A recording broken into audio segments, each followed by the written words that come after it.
G'day legends, I hope that you're really well. Now lots has been happening, but the amount of reporting has been low because the campaign has been incredibly successful as we've seen. Now, I don't know if it's about you, but I reckon my voice is slightly recovering. But what we're going to do today is we're going to have a look at the maps. We're going to look at some changes, some major changes. We're also going to have a look at some geolocated footage as well coming out of these offensives, some things that I've been told from some people I've got on the ground there. Look at where things are moving. We're going to go over some very interesting videos with no other than Yevgeny Prigozhin, the leader of Wagner PMC, but I think the most active person online about this war, releasing stuff, and has no problems calling out his own side, the other side, everything. So we're going to look over that as well. But let's go in and have a look at the maps, because I think this is what everyone really wants to know with, that we know the offensives, maybe not the main push, but we know that at least the starting elements are starting to move. Now, like I have said, and like my YouTube thumbnails and what are they called, titles, will maybe push you in the wrong direction, but they need to, at least clickbaity, is I think the offensives have started. Have we seen the main element? No. When we will see the main element, I think, is when we see Charlies and Leopards, the tanks and the M2 Bradleys, things like that coming into play. Now, with the talk about receiving Australian Air Force F-18 aircraft, and F-16s from other countries, maybe they'll delay it and wait for those aircraft to come in, which could still be a long time. Now, asking about the F-18s, I'm Australian, I served the military, but I've bloody seen about 5 of them in my life. I don't know much on that, but I did talk to a friend who works in this space, and he said they would be great. That's it. They are an older variant, but have been upgraded. But some of the airframes are completely cooked. So no matter how many there are definitely going to be a few that are just parts only. So we will see, but many have asked me about that. How do we get from that to the maps? But hang with me. So, of course, we have Ukraine in the centre, the capital of Kiev. The red areas occupied since 22, purple since 14. And we have Romania, Poland, Belarus, and Russia around here. Haven't done that intro in a while. Now, let's have a look at the first thing and see how this crossing up in Shebekino is going over the past couple of days.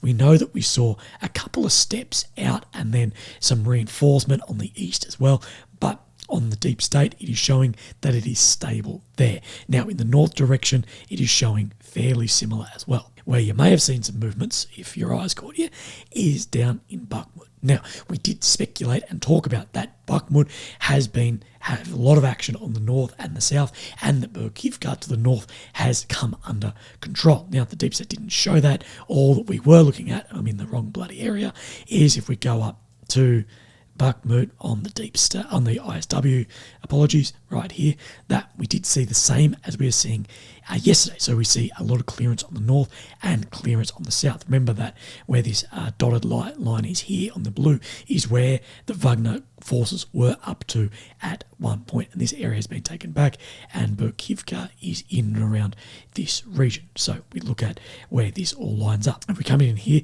on the deep state, let's just scroll back a day or two, and we see it starting to move. We also see not only the north up into Kakhovka, but we see on the south more territory coming under control here to the east of Delivka as well. So a lot of ground there that was fought, paid a huge cost to get, is being cleared out from there. Now, we do know that Wagner PMC in the majority has pulled out of here, and the VDV and regular Russian forces have moved in to reinforce this, and some things are moving. One thing I will say is we're going to talk about that in length with Prigozhin in a little bit. Now, what are we seeing around enough difficulty between yesterday and today? We do see that Russia lost some territory in here as well, just down from Severny. So actually that was 2 days ago, but we definitely didn't report on that. Now, Mariinka in Vuhledar do show the same. Now, in this region here, now, me trying to pronounce this, I'm just going to embarrass myself.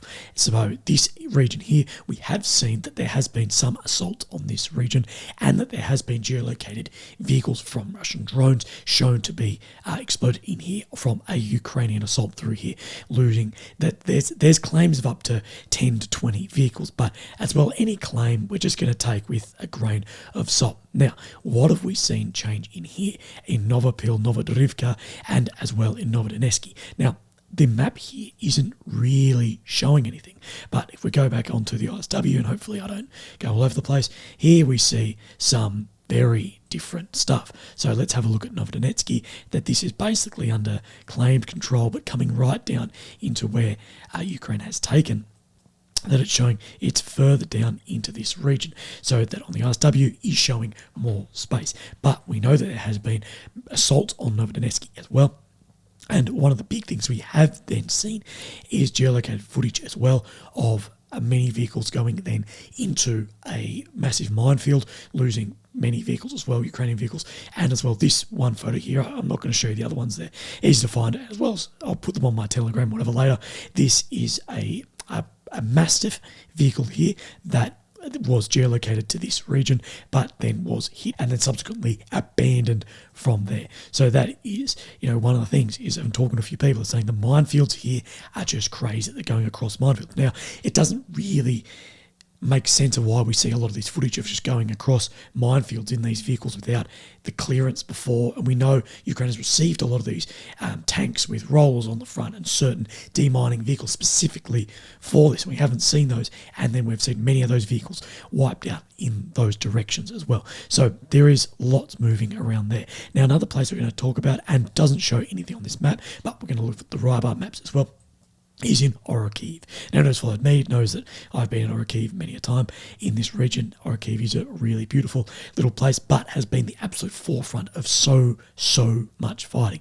Now, when I was there and I spoke to a few people in the region, they said that the Russians, and this is a while back, but the map doesn't show this, were about 1 kilometre from where the train line passes through. So I've had to jump actually back onto a Google map because the deep state doesn't let you zoom in that much on the satellite. But here we see where the train line is heading through here, and I think we'll be able to make out exactly where that is. So maybe in this region here, and when we're at the hospital there, they said 1 kilometre to the Russian lines, so maybe right up into here somewhere. And that just shows how the maps on the ground are very different. Now, what does this show in and around here? No real changes, and it doesn't show any changes in the southern direction either, so the southwestern direction where we know the flooding has occurred. We have a couple of deep state maps to go over and talk about a little bit, and you're just going to have to bear with me because some of this may not line up so perfectly. But here we have Orokhiv. Let's get this over to the side so we can have a look. And then we have Novodonetsky here, so this region here, and this push down into here. So saying they've pushed right down into this region. This is where then they are pushing. So then we come to the east of Orokhiv, so we have Stepove in here as well. Now we look at this map. So this is the zoomed in bit. So we have Stepove, Lobkove here, and that the Ukrainian forces have pushed in and around this Lobkovka area here. So then we have Lobovka here. So very interesting how that is going on in there. So the Rybar Russian source is actually saying they've pushed more down into this region than is actually being shown. Now, let's have a look at the Rybar source as well, at the flood area. What is being said about the dam is the top part of the dam, of course, was breached, is gone, but the bottom is still holding. Therefore, the floods so far haven't been as bad. Now, do we have any idea about the bottom part of the dam, if that will wash away? No idea. 99.959s after that of people online, on Twitter, journals, whatever, are not experts in this stuff. So we don't know how that will go. And we still don't know exactly what happened at the dam site. It said that the flooding isn't as bad as it could have been. A lot of what we did see, a lot of the graphs we saw were of a full breach of the dam. So has flooded down through these regions here. We do know that the floodwater will continue to rise over a couple of days and then will start to go back down. But of course, terrible ecological disaster in there. Now, talking about Bakhmut and Prigozhin from here, there's finally some footage released about the salt mines that are underneath Bakhmut as well. I'm just going to mute this because we can't understand it. And we see here heading into these salt mines. And the reason I want to show this is imagine the level of fighting in these miles and miles and tens of miles of underground caverns, caves, mines like this. This would have just been unbelievable how this would have actually been in the dark, in the cold, fighting around corners, everything. And we just see the size of these chasms in and around under here. And the fight in this would have been unbelievable. And nothing really has come out specifically about that. Now, I've got a big list here on my notebook. I'm trying to do more of actual notes rather than teleprompters, so I engage with you guys further because some people hated how I did it. But we're going to go over a video from, I believe, 2 days ago from Prigozhin, so the leader of Wagner PMC. And I think in this there's some things that are really telling. So, of course, we start with Bakhmut and Artemovsk, which is the same place, was renamed from Artemovsk to Bakhmut by Ukraine. And as we scroll through here, I'm just going to go on, I'm not going to show you the whole video because it's about 20 minutes long over this, but I've got a heap of notes of times and we'll talk about this. So we're talking about the withdrawal of then the Wagner PMC from there. So the best bit in this is he said, I had to leave 2 specialists, Bipa and Dolik, who must save the Russian army in case of danger. But really, everyone has withdrawn. So who is this? And this is a callback to something Prigozhin must have seen the comments online of people taking the piss, because when Wagner PMC took over Bakhmut, in his sort of celebratory video of this, he comes up, puts his arm around these 2 soldiers here that just look so defeated. And this is I don't know which one's actually which, but Bipa and Dolik, these 2 guys here. And many people made fun of that, being like, look at the state of Wagner PMC, of these guys who don't look awfully professional, but at the same time look so defeated of the amount of combat in that region. So he's having a bit of a funny there. Now we're just going to skip forward a little bit in this video. Now if you want to watch this video, I'll post this full thing in my Telegram as well, and you guys can do that. But at this, it's just going to be a commentary of me. So information came, which is now verified. The gardens of the southwest of Artemovsk, Bakhmut, have already been occupied by the Ukrainian armed forces. So just like we were talking about in the map, that areas on the north and the south are getting occupied by Ukrainian armed forces. So I believe at any point we'll start seeing the pages start doing the Bakhmut holds bit. Maybe we'll start seeing the Russian pages do it instead of the Ukrainian pages. But we do know as well, I want to say, on the Wagner pulling out, that it's sort of 2-pronged. Wagner pulled out, from my understanding and my research, they pulled out all their assault troops, like their storming troops, but there are still some professional, more professional troops there helping the VDV set up positions, take up positions, and conduct some sort of on-the-ground training and pointing things out from there, which is not uncommon in a situation like this. So skip to 142. The AFU, the Armed Forces of Ukraine, are already in the gardens around Bakhmut. If the AFU are not beaten back from the gardens immediately, then they will be beaten back constantly by, or they need to be beaten back by artillery fire and then sending infantry in to do this. So saying how critical the positions actually are there to maintain. Now, roll forward a little bit more, that the MOD has the same attitude as now. I'm afraid everything will develop in reverse order, the 1.5 months. Now, what is he talking about? He's basically saying that Bakhmut will go in reverse order, that then they'll get pushed back through here, that they'll start pushing back out. So taking Bakhmut with tens of thousands of lives, and then it will go the other way. Now, why would it go so much quicker one way than the other? Well, when Russia and the Wagner were first pushing through, there was a built-up city. And now the city, terribly, has been completely reduced just to rubble. But that said, you're not clearing rooms, you're not clearing houses, you're not doing any of this. So you can move across that a lot faster as well. And as buildings as well create a lot of cover, not only for both sides, but it covers artillery and mortars too. So if you've got a building behind it, say, mortars coming this way, is a safe dead zone from that mortar coming in, because they only come in so high from things like that as well. So it's a lot easier to clear flat open ground in that sort of scorched earth method that we have seen conducted, rather than actually clearing room to room. If retreats begin, then we'd first retreat to the Wagner line. We won't be retreating. We are good here getting ready. Now, what is he talking about? Well, Wagner Group haven't just left. Now, they're not on the very front line, but they have gone back to a camp to refit, rearm, whatever, and then seek where they go from there. And Prigozhin has been talking about going to, I would pronounce Belgrade, but everyone's getting to be into Belgrade, which is in Russia, where we have seen the Polish forces and the Russian Legion, the RVC, crossing into as well. So that they could push right back to there. He's saying that they then would not leave if that pushes forward. In reality, what has happened in Bakhmut in 2 weeks will lead to serious tactical workings.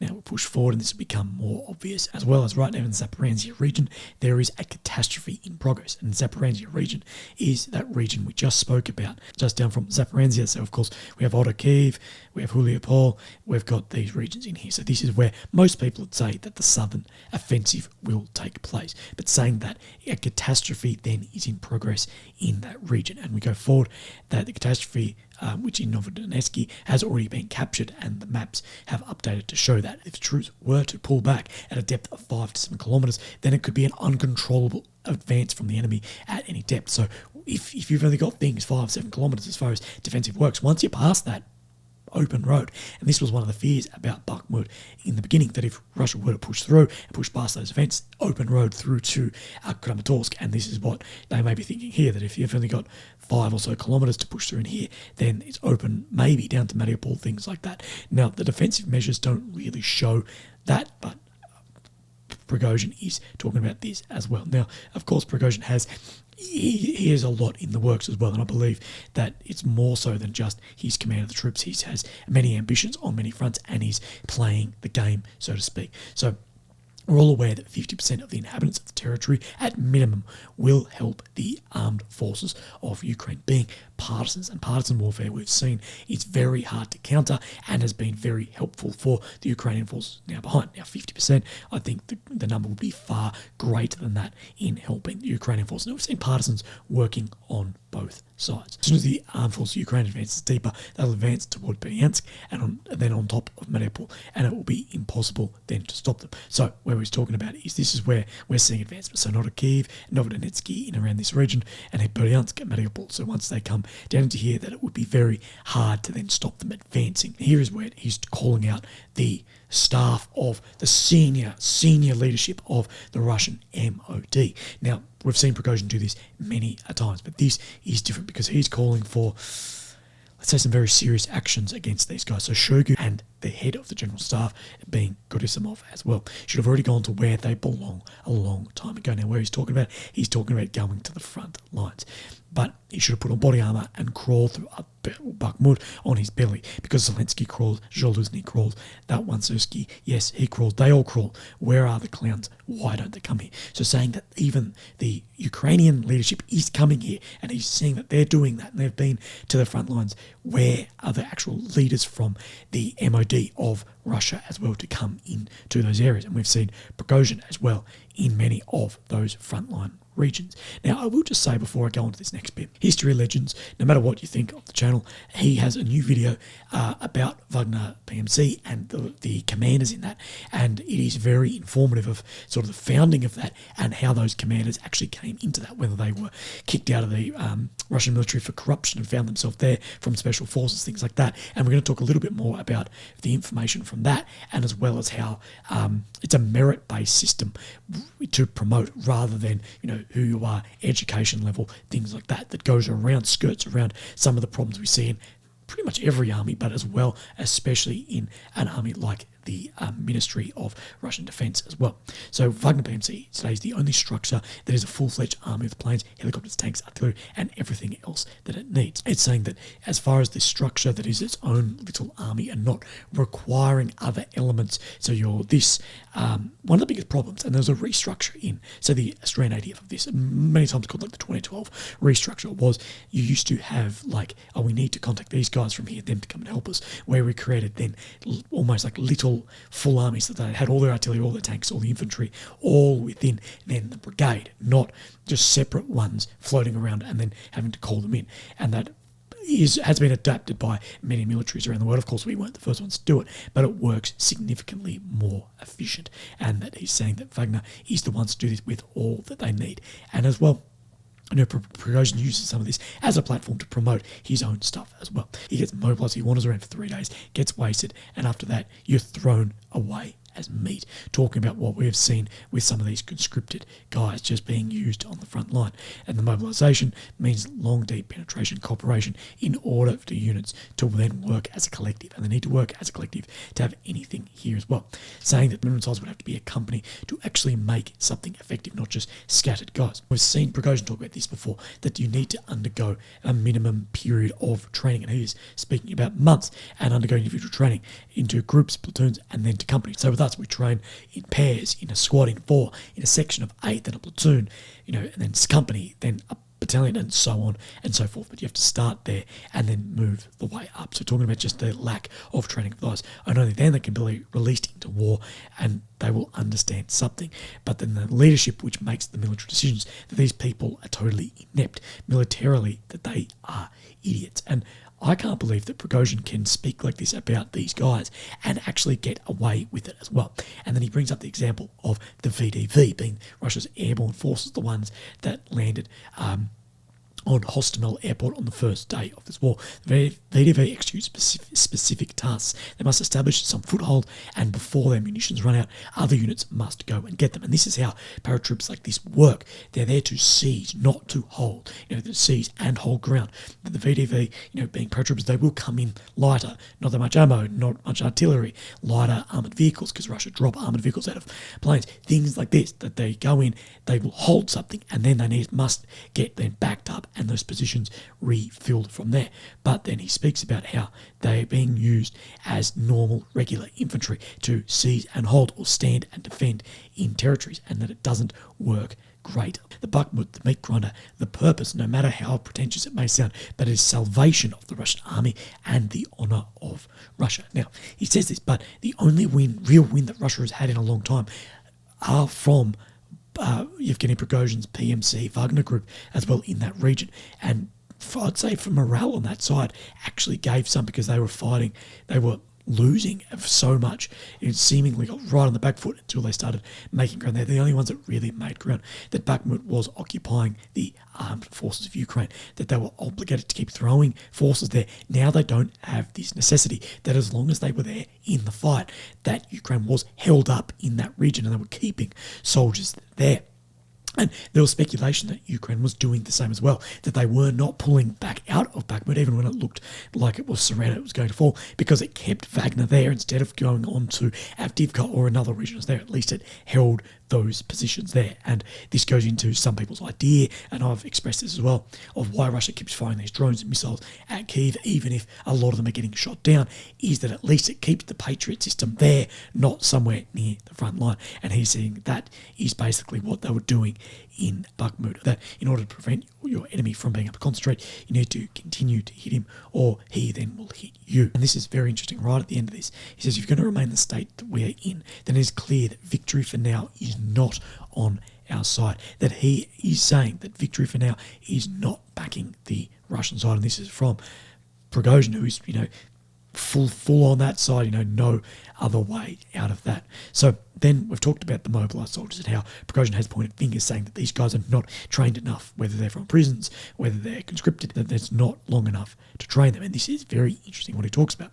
That in an accelerated program like we do it, in harsh conditions, we take prisoners, but their prisoners are a bit easier because there's no pity for them. Because in reality, you go to the zone of the prison, speak to them, and their brain has developed much more than in average society. Now, many people are pointing fingers at what the hell is he on about this, and I don't think it has anything to do with education, morality, things like this. But what it is a prison is very harsh in any country, but a prison in Russia is even harsher than, say, Australia or another country like this. Like, prisons there are fucking pretty bloody rough. He's saying that they've developed that sort of resilience to trauma, fighting, things like this as well, that things that Wagner PMC look for, that they've desensitised to that, but that you have to train the prisoners for a minimum of 2 months before then going onto the front line. That in under 2 months, you can't teach them anything, that they would just be cannon fodder. Now, soldiering seems very easily, being a soldier myself at one point in my life, soldiering isn't easy at all. It may seem very easy, but to actually be effective, it takes a long time as well. And even 2 months, that is not even basic training in pretty much every military around the world. But now he's saying that with these offensives, we don't have the 2 months left, because if the armed force of Ukraine now breaks through the defensive lines, and essentially that they have then broken through, talking about that they don't have now 2 months to train these guys, that if they did do it back then they would have these mobilised guys. We're going to see Prigozhin talk more about this, that under Bakhmut they already breached in 3 locations. Today there's a big accumulation. I see with my intelligence service, our reconnaissance, it is highly developed. Now, in the video I spoke about just before, they talk about as well the intelligence side of Wagner PMC, and that is very interesting as well to find out that now the Belgrade region is bursting at the seams in Zaporizhia. They lost the utmost serious inhabited settlement. That is so serious to hold that, because if that goes, next thing, they can push right down Mariupol and cut off the complete western side of the Russian forces. How to act? Aviation won't save anything. What else can we offer? Press the nuclear button. We will never press it. I found this very interesting because we see a lot of these senior officials or even senior officials threatening it, and propaganda, the sort of people saying that they should do it. And then Prigozhin gives some interesting things from here. First, because now it would be counterproductive. The button should have been pushed sooner. When would have been unexpected that all of a sudden they'd pushed it. This is called totally fucking psychopath, but at least it's position. Now, I think here he's saying that the problem is that they're not choosing a position, not choosing to, take one side that's sort of in this floating area here. But nuclear weapons at any stage are a terrible, terrible thing, of being that the most important thing in the army is management. Speak to any soldier that your sort of commanders at level, from your NCOs to your commissioned officers, that can make or break, your experience can make or break bloody anything, is the management team. And then respect. Where's respect? We have respect. We have a certain hierarchy that's based not on psychophancy, but on mutual respect towards each other. Now, I learned about this yesterday, that Wagner PMC, everyone enters as like a storming assault soldier at the bottom, and then you can move your way through there. It doesn't matter what you were in the Russian Spetsnaz, in whatever, you start at the bottom and go your way up from there. Now, we do know that officers in Russia as well, you may just become an officer because of your education level, because of your social standing, because of your family name, that you again get put in a position of power, not just pure competency. That seems to be the way of merit in Wagner forces, which is a far better system. Now, the Israelis have a different system to us, even again, I believe, and I could be wrong on this, someone fact check me, but it's even in the Australian military that your officers typically come from let's say a higher background than your soldiers. They've done university, they've got the scores, they've done things like this, and they're in charge. But then you can have a sergeant, and they can be in charge in 18 months. Then you've got a sergeant who's done 14 years and 8 trips and is still underranked of that. And I believe the Israelis have a different system of that. I've only just thought of it. I haven't done a research. You can let me know, and if I'm wrong, I'll try and correct myself tomorrow. But there's simple arrest, imprisonment of the senior military leadership. It will no longer suffice as revenge. And he's saying here that the troops on the ground want revenge. And I would too, if I was like this in this and they got completely chewed up, that if you're an average Russian soldier and your command has just let you down on everything, and you've got absolute shut up all your mates, that you would want bloody revenge and not just imprisonment of these guys, because you saw your mates all got bloody chewed up by machine gun fire and poor management directly because of them.